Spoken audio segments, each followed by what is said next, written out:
সামনের গাড়ি অ্যাক্সিডেন্ট করে, পেছনের গাড়ি অপেক্ষা করে না, পাশ কাইটা কাইটা চলে যায়।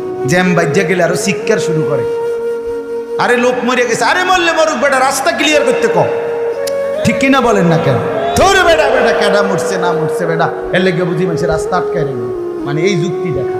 তাহলে কেডা মরছে না মরছে মানে তোর মতো এক মানুষ মরছে।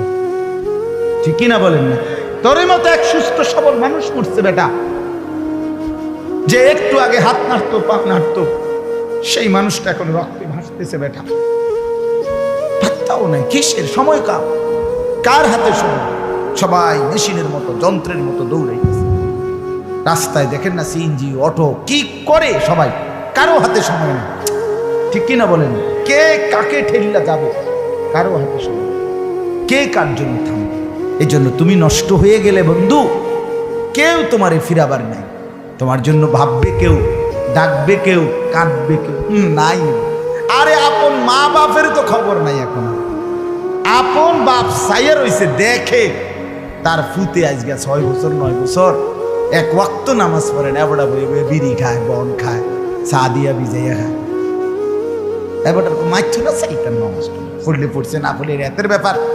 বাবুরে টিহা দিছে, টাকা দিলে খালাস। যদি সুতে টাকা দেয় বাপের কোনো অসন্তুষ্টি নেই, আর যদি টাকা না দেয় এবড়ার গজবে আল্লাহর আরশ কাঁপে। ফুতের উপরে লানত দিতে দিতে, অভিশাপ দিতে দিতে শেষ। কারণ টাকা দেয় না, টাকা দেয় না, পুরা গ্রাম হাইটা হাইটা তখন মানুষের কাছে বদনাম। এই ফোলাগারে মানুষ করছি আমি, এই ফোলার লাইগা জীবন যৌবন শেষ করছি, 12 লাখ টাকা সুদে লইয়া তারে আমি নিজে বিদেশ পাঠাইছি। কত বড় নেয়ামতের কথা। বেশরম মানুষ সুদে টাকা লইয়া আবার মানুষের দ্বারে কও, এত বড় হারাম কইরা আবার কইতেছ। হ্যাঁ, 12 লাখ টাকা দিয়ে ফোলা বিদেশ পাঠাইছি আমি, কিস্তি লইছি আমি, সুদে লইছি আমি, আর অন ফোলা গাও একটা টাকা দেয় না। তার মানে সম্পর্কটা হয়ে গেছে এখন টাকা পয়সার ভিত্তি। আখেরাত কোথায়? আখেরাত